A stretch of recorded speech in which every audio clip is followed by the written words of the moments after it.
Hello, welcome to episode 109 of the Not Joanna Eggs podcast. This week we talk about the Studio Ponoc anthology film, Modest Heroes. It's a pretty fun little time and definitely a pleasant step forward for Studio Ponoc, so I'm really excited to see what comes out of them in the future. If you enjoy our podcast, go ahead and subscribe, rate, like us on whatever platform you use. And as always, thank you so much for listening.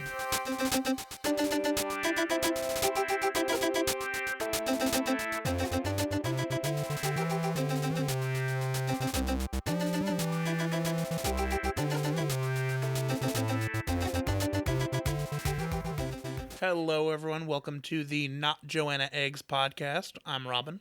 And I'm Tracy. And this week we are talking about Studio Ponoc's, I guess technically mini anthology. Yeah, I would call it an anthology film because it's just like a bunch of shorts kind of like brought together. Like there's not really any overlapping theme thing aside from the title, which is Modest Heroes.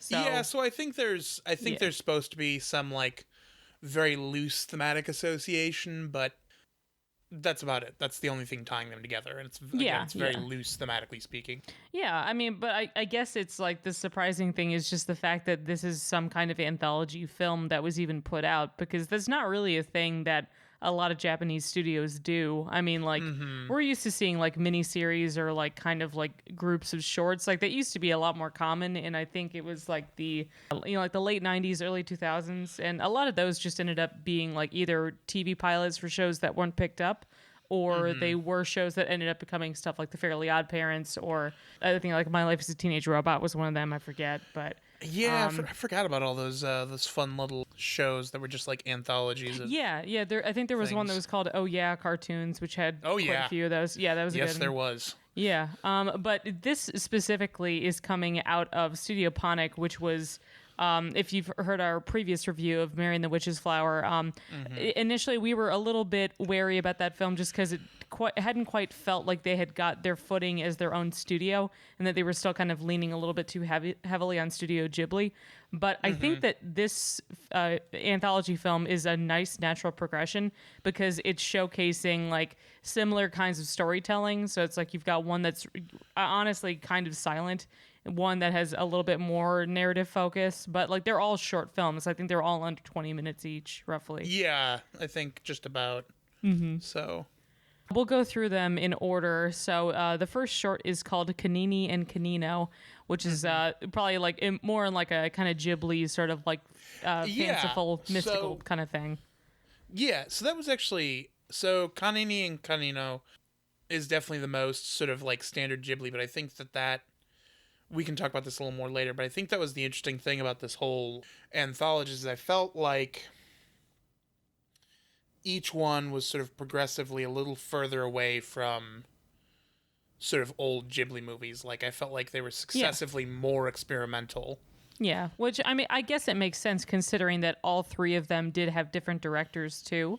So that, like obviously if they've got some kind of vision that they're trying to manifest, like that, like some of like this one specifically is more fanciful. The next one's kind of like a drama, like family kind of slice of life thing. But and then the third one, which is my personal favorite, is just it's so bleak, but it's so like it's inspiring in a way to me. Yeah, no, it's kind of interesting, like the way it. You see like what they're all trying to do with how they're delivering the story.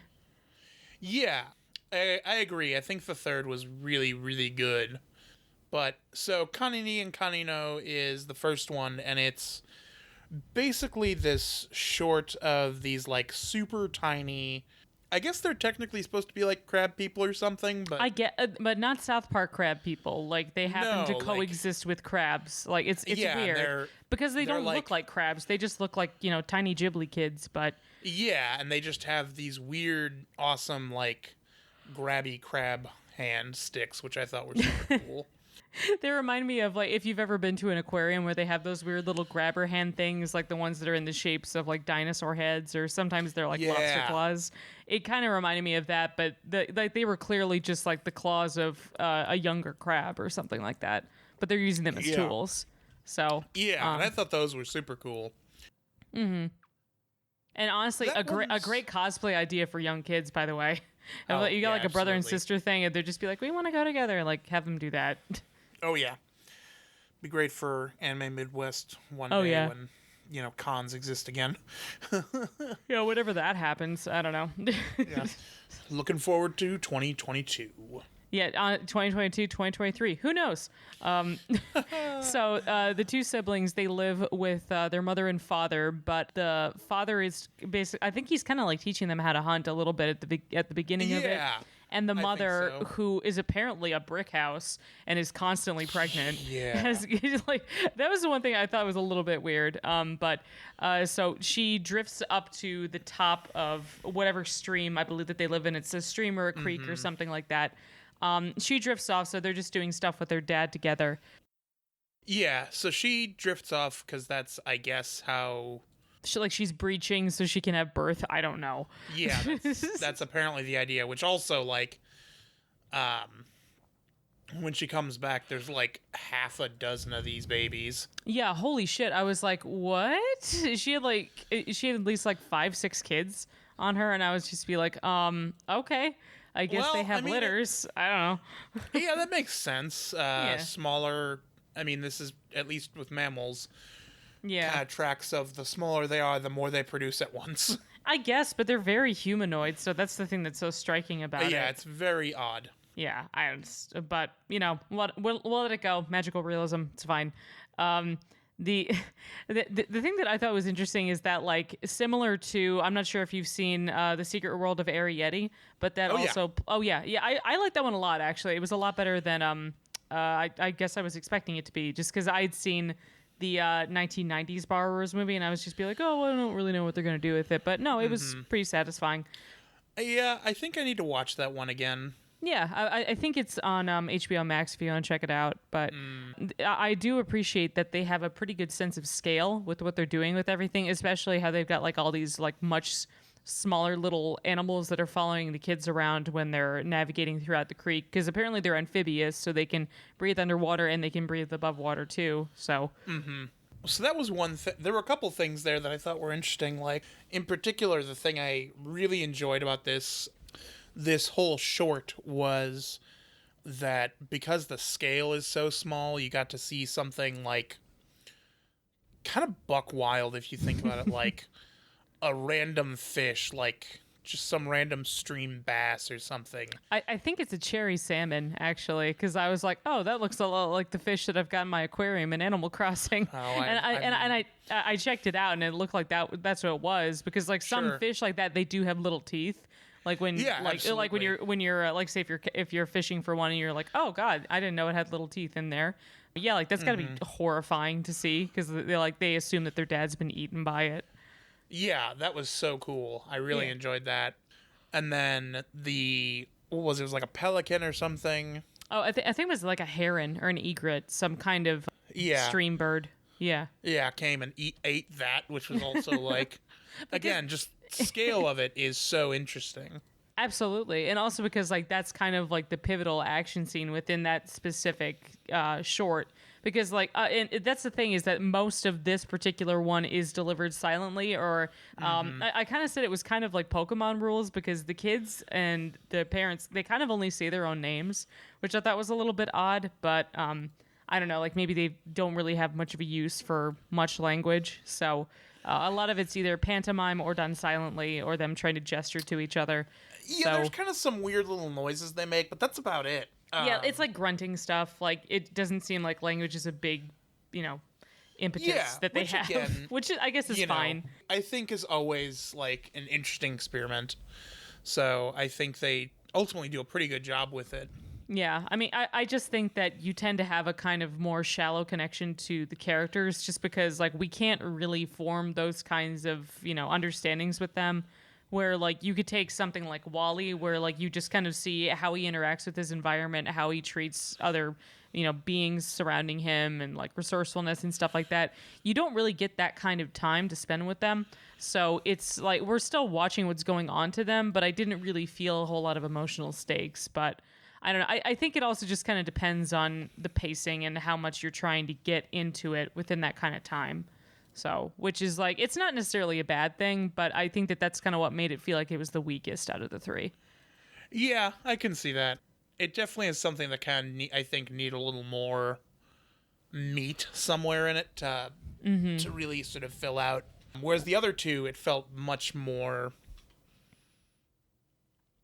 I don't know, full and sort of clear what sort of stakes and characters are like and things like this. So. Yeah, like it seemed like it was more I guess I don't want to say obvious, but I think it was more powerful, the kinds of the motivations for the characters were in the following two shorts. So yeah, well, and they were also. It's also, I guess, it's just going to be a simpler story because it's just some kids trying to get reoriented with their parent. So because the whole reason that he ends up getting lost from them anyway is because the girl, I think her name is Canino, I believe that's the girl. I thought Kanini was. I forget. I don't know. They're kind of interchangeable at a certain point, but one of the kids ends up wandering up, going. I guess they're trying to figure out where their mother went and everything, so they get up on I think top that was of what it was. Yeah, they get up on top of like a branch that's underwater, but there's a very big like current going on, so they're starting to get like it's kind of a dangerous situation. So the father comes in to try to intervene and help her, or him, I forget. But then after that, the father is carried away by the current, and then the kids, feeling guilty, want to go out and find him, make sure that he's okay. So then, hence all the stuff with the fish going on. So, I mean, I think overall, like, I appreciate what they were trying to do with it in terms of the setting was really well done. The animation is obviously beautiful, like it always is. I guess I'm glad to see that they're definitely trying something different. And they're trying to utilize different storytelling techniques. Like I think that's in itself is a good, strong point for this one. So whether or not it worked that well, I guess is up to you. But yeah. So I don't know, do you have anything else on that one, or should we move on to the second one? No, I think that's about it, right? Like I thought, the only other thing is I thought there's like a brief scene with some other little crabs, and I thought that was super cute. But that's That's just like a footnote. I just love me some anime crabs. I gotta be honest. Yeah, they were very cute, and it's like, always just a very sweet little moment. Oh yeah, it's just always good to see them. I think it was like the parent crab, and then like they're like looking up at them, and then the other like the mama crab pulls the child down when they're lingering too long. Yeah, that was really cute. But yeah, so that's Kanini and Kanino. Let's get on to the second one, which is called Life Ain't Gonna Lose, which deals with food allergies.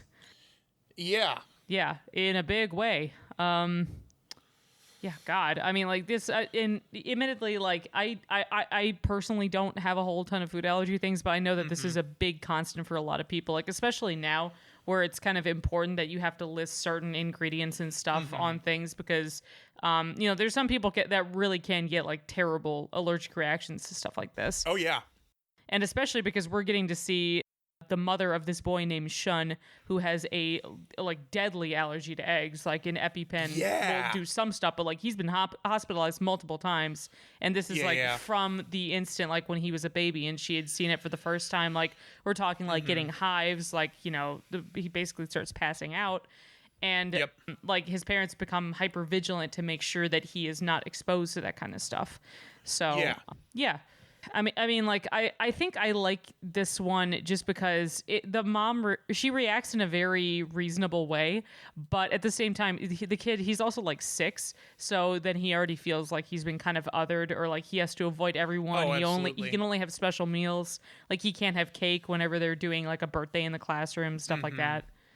Yeah, no, I thought this one was like right away. One of the things that struck me about this is stylistically, it's a lot different than the previous one. Like it feels softer, like maybe it's the palette, maybe it's the way maybe it's something else, but it was so nice to see that this experiment with style in this way.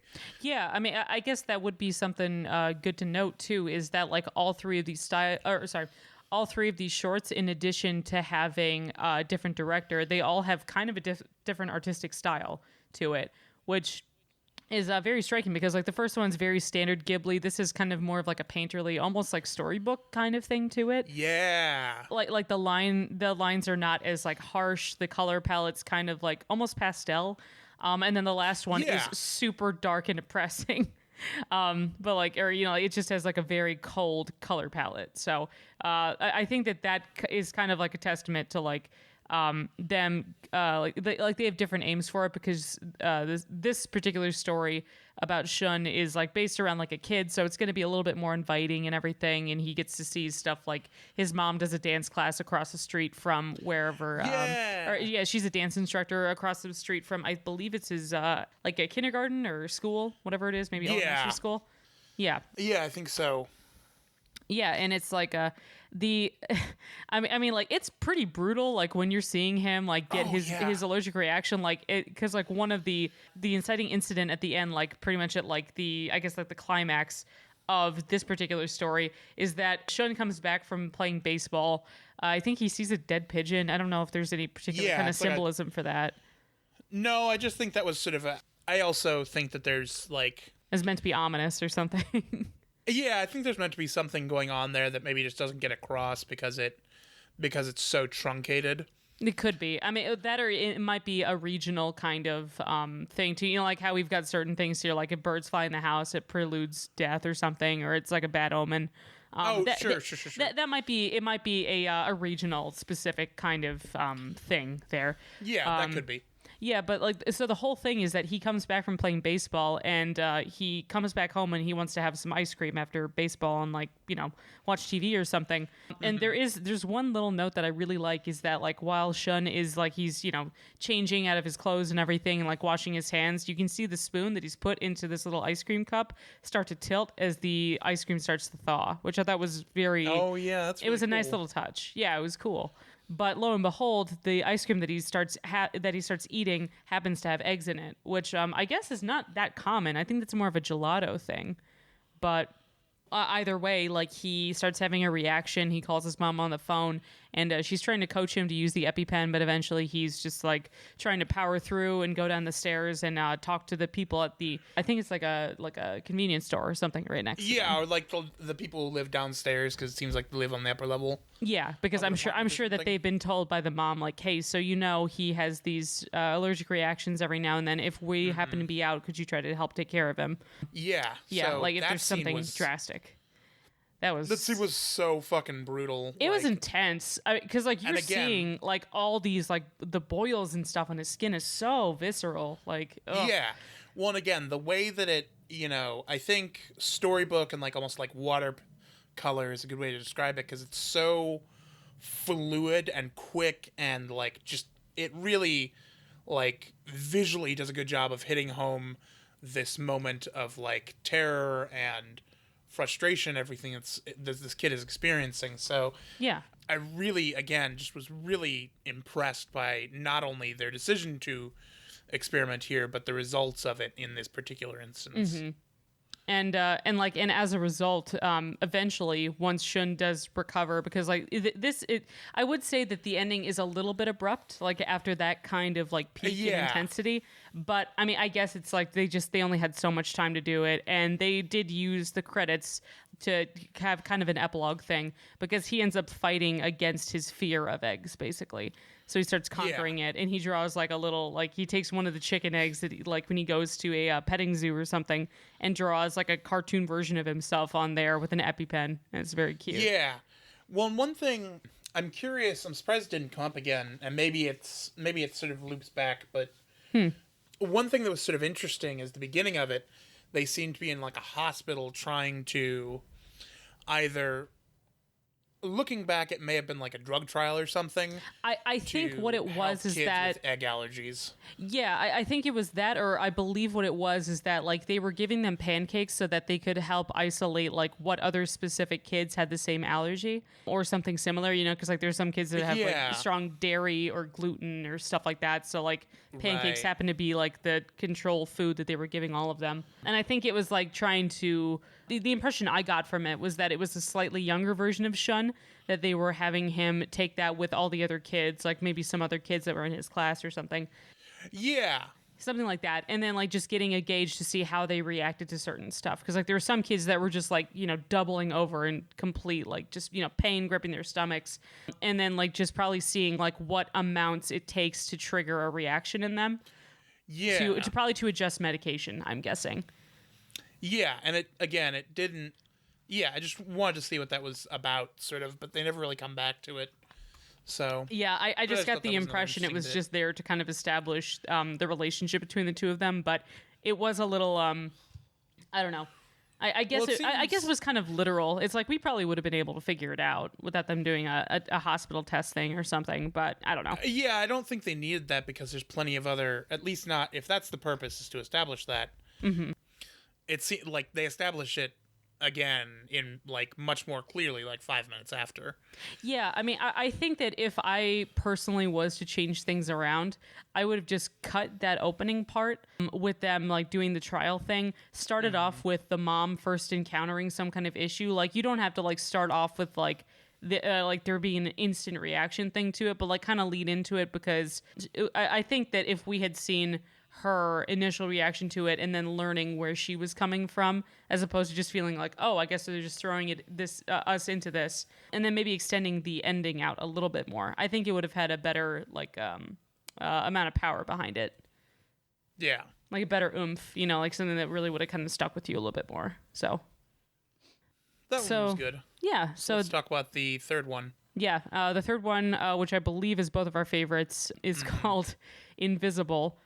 Which is basically kind of what it sounds like. So it's based around this man who we perceive as invisible, like he's putting on clothes. He happens to have a, I think it was a fire extinguisher that was strapped around him. Like he wears it almost like it's like a bag or a satchel. Yeah, I wasn't quite sure what it was, but it's like a fire extinguisher or something else that's very clearly heavy. Yeah. And it doesn't become clear until much later why he has it, but yeah, I thought it was like if he was paranoid about some kind of like maybe he was like a burn victim or something, I don't know. Yeah, or like some kind of right? like there he had some association. He's like, as long as I have this with me, I'll be okay. But no, that does not end up being the case. Yeah, which is fine. The majority of the message for this one is just kind of about loneliness and just like literally feeling invisible, which is a huge issue in Japan specifically. Oh, I'm sure. Yeah, I mean, like when it comes to like like the hikikomori, which are like the people that will just stay in their apartments, don't really go out, don't really socialize, stuff like that, or just just like kind of how the society is sort of in general. It's a lot less individualistic, but I think it's just the idea of just like a salary man. This guy he ends up. I think he's working at a dealership. Like he starts to feel like he doesn't matter, and he doesn't actually have a face. So if it wasn't for all the clothing he's on there, we wouldn't even know what he looks like, or like roughly what his body looks like. Yeah. So that was one of the things that was kind of interesting, right? Is this guy doesn't have like a face or anything, but he clearly has some kind of like physicality to him because obviously he wears clothes and things. But like when he picks up a pen for a girl, she literally, even though the pen is by all accounts floating in the air, just doesn't notice him, which is kind of like a weird, funny moment. Yeah, she's just like, oh, so that's where that was. Like, it's not like her acknowledging him or saying, oh, thank you, I dropped that. Yeah. Yeah, I mean, I was like, dude, this is pretty bleak. But yeah, and so I just thought that was interesting. And then what we eventually find out is that he, in fact, uses that fire hydrant, good lord, that fire extinguisher or whatever to literally weigh himself down. Yeah, like almost like he doesn't have any weight to himself anymore. So like he travels by getting around on I think it's like a Vespa or some kind of scooter. And even when he's trying to go to just a convenience store to get something to eat, the automatic door doesn't open for him, so he has to wait for someone. I was like, oh my god! Like it reminded me of that Simpsons episode where Bart sells his soul and the door doesn't open for him either, and he has to wait for Rod and Todd to go through. But like, because like even the way that he moves around, he's like a ghost or some kind of specter or something. And then lo and behold, like the fire extinguisher is weighing him down so that he doesn't start drifting up into the sky, where there's a bad gust of wind that comes off, and I think it knocks the fire extinguisher off, and then he just starts drifting into the sky. And I was like, holy shit. what it is he gets like really frustrated, especially because like so he walks out of the convenience store Oh yeah, and yeah. someone's like looking literally straight through him and saying like hey, and like walks past him and like keeps going or whatever. And he gets so frustrated that I think he throws it and then a split second later realizes how bad an idea that is, and before he can grab it again is when the gust hits, which was super cool because then he's just like kind of flying around on the wind. No, seriously, and it's just they show that him attempting to like hold on to stuff like part of like the scaffolding on the top of the building that he's on, or like, it's not the scaffolding, but like the top of the building, and then eventually he finds his way up to some kind of advertising weather balloon that it's like shaped like a panda, and he's like desperately holding on to it to try to not fly into there. But he musters up the strength and starts pulling himself back down. And I forget what else did he pick up to like. Oh no, it was a pickaxe when he was coming back down to the ground. Yeah, as he's floating down, he grabs a pickaxe from as like a worker, like a contractor or something. Yeah, construction and that's worker. how he weighs himself back down. Yeah. Oh God. Which was also super fun. And then we have like perhaps the warmest and in some ways one of the coolest moments of this, which is so it's raining and he's just sitting there, and it seemed like it was supposed to be this guy's service dog. Or something. Yeah, like he was blind or something. Like it was his guide dog that starts licking the guy's face. Yeah. And then that guy not only acknowledges him, but also gives him something to eat. I think it was like a fruit pie or some kind of sandwich. I forget. Yeah. There was an apple on it, so I think it was the pie that he was trying to buy at the convenience store earlier. Yeah, which was super cool, both from like this warm moment of someone actually acknowledging him, but also like great dog and animating someone eating without a face. You just kind of see a mouth chewing on stuff. Well, yeah, because you see like some of the like residual like juices or the jelly that's in it that just gets on like his mouth, and you can see the way that the rain just starts like it's like sticking around like where his features would be, like just given the amount of it. I don't know what it is. It's just like there's just something so sad about just an invisible man eating a fruit pie in the middle of a rainstorm. But and also the music in this is great because there's a really good scene that happens a little bit after where he kind of musters up the strength to get back up, takes his pickaxe, gets back onto his Vespa, because he notices off in the distance, it looks like there is a runaway baby carriage that's got two parents, and it looks like it's about to careen with a semi-truck. So he is on like a race to try to intercept the baby carriage before anything happens to the baby. Yeah. Yeah, and there's really good like weird pulsating music to it that I really like. It's off-putting, but I like it because I think it makes a lot of sense with the scene, and then it shows like because of his ability to float, he's able to intercept the carriage and make sure the baby's not harmed. Right. Yeah, and even the way that once he rescues her, he starts playing peekaboo to stop it from crying, and she responds and laughs when she sees him. So I thought it was a very bittersweet kind of ending. Well, it was really nice, and then the thing that really like sells it for me is at the very end you see him riding on his scooter, and as he goes down the hill, you can just start to see his hair, the color of his hair appearing. So it is kind of like that one, at least to me, very much is hopeful because it suggests that he is becoming seen and recognized as a human being, which is great.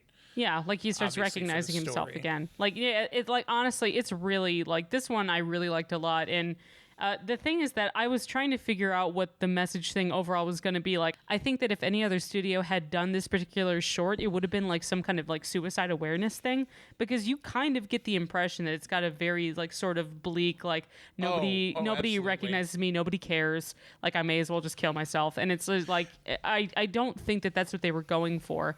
But it's like he recognizes like he still has his humanity. He's worth stuff. And, he does something totally selfless by saving that baby, And yeah, not that he did anything like shitty earlier. It's just that like he was not willing to, like recognize that he had that kind of power within him. So, well, yeah, and I think that's maybe like the unifying theme of this is like kind of small moments of bravery or a kind of heroism inside of everyday life. Because except for the first one, Life Won't Lose or Life Ain't Gonna Lose, whatever, and Invisible are extremely grounded stories, yeah, right? Like absolutely. very like the invisible, the like literal invisible aspect aside, that story is super grounded in reality, right? Like you Oh, were saying, it's a absolutely. big Yeah. problem, and I think you're kind of right. I think when you start talking about like that as an issue in Japan, in that way, it almost gives me pangs of a much brighter version of Tokyo Godfathers. Yeah, I was just thinking that too. Like, Yeah. I think in other hands, it would definitely lean that direction, and I think Studio Ponoc, to their credit, like I like it that they kind of went a different direction and kind of tried to make it a little more hopeful. Yeah, I mean, like, I think that it's still extremely relatable in that regard too. Like, just in terms of, like, I think everyone at some point has had that kind of feeling of like not being, significant, or that like nothing you do matters, or any of that. Oh, yeah. Like just feeling. I mean, like, we both worked in offices. We both felt like drones, and nothing that we do matters. Which is, no, don't do it, guys. Just don't do it. But yeah, like, I don't know. It's just, there was just something about this one in particular. It just really stuck with me, and mostly because I felt bad because he couldn't get a pie, and that's sad. Yeah, that's all he was looking for was something to eat. Yeah, he just wanted to get something to eat, and like just the fact that there's another person that's existing within that kind of world, that like it shows that he's not alone, which I think gave him that kind of kick that he needed. Which is just literally just the kindness of someone else, and a great dog, like just a fantastic dog. Yeah, honestly, the like 30 seconds we get of that dog as one good dog. So treasured. But yeah, I think just in general, this anthology series in itself is definitely a step in the right direction for them. It's pretty short, so it's under an hour, so it's about 53 minutes, but I would still recommend checking this out, because I guess initially Disney was going to release it, and then that didn't happen because G-Kids bought the rights for the Studio Ghibli movies, so then they released, I think, a DVD, but then it got onto Netflix anyway. So if you've got Netflix, you should be able to find this no problem. So it's definitely worth a watch, just because I think it's definitely a step in the right direction in terms of them trying to establish their own sort of voice as their own studio, as opposed to just sort of this offshoot from. Yeah. Well, because like they're just trying to forge their own identity, and I think that especially hopefully if this had done well, because this is technically supposed to be the volume 1 of this, just because I guess that like they were killing themselves when it came to like the Mary and the Witch's Flower, just because that was obviously such a huge project. But I hope that they start doing this, because like I'd love to see more shorts like this, because like it when you get a really good storyteller and a great animation team, like which is Studio Ponoc, they're very talented animators. I would just like to see them going in a similar kind of direction, or just kind of pushing that envelope and distancing themselves a little bit more. I think would be really beneficial to them. Forging their own identity, I think, is really what they want. Yeah, not like stone cold dissing Studio Ghibli, don't get me wrong. No, but like, not at all. Yeah, I mean, but I think that we've seen how they can play their strengths, and I think that this is definitely a good sign, because they can do decent storytelling in 3 different types of media within hand-drawn animation, and I think that that's stellar. Yeah, and one thing I will say, or one thing I think is perhaps interesting, is there was originally supposed to be a 4th piece by Isao Takahata. My boy, Isao Takahata. Sadly, he died before that could happen. But on the other hand, like, there is kind of a part of me that's glad that that's not there, because I think he would have done a great job, in the sense that, like, again, we're looking at like very grounded stories, and he is just so good at those. But I think it would have hurt them in the sense of like forging their own identity as a studio, because again, Takahata is one of the big two major voices at Ghibli for so long. So Yeah, I agree. I think, I mean, again, sad for his loss, but also I think it's good that that's how Yeah, I mean, it's definitely sad, but I think that also keeping it to 3 is a good in between sort of thing too.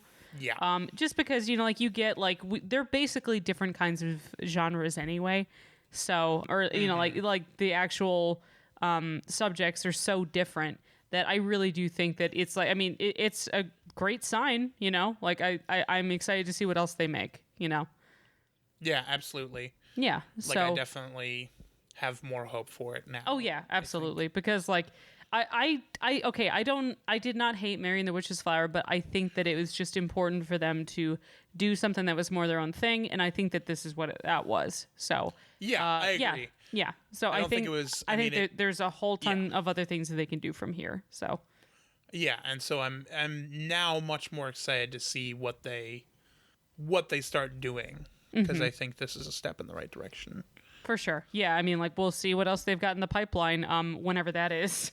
Because well, actually, here's the thing. I don't know if the animation industry in Japan has been as impacted, because a lot of studios here in the States, I think that they're still having people do a lot of stuff remotely, just, out of, just necessity.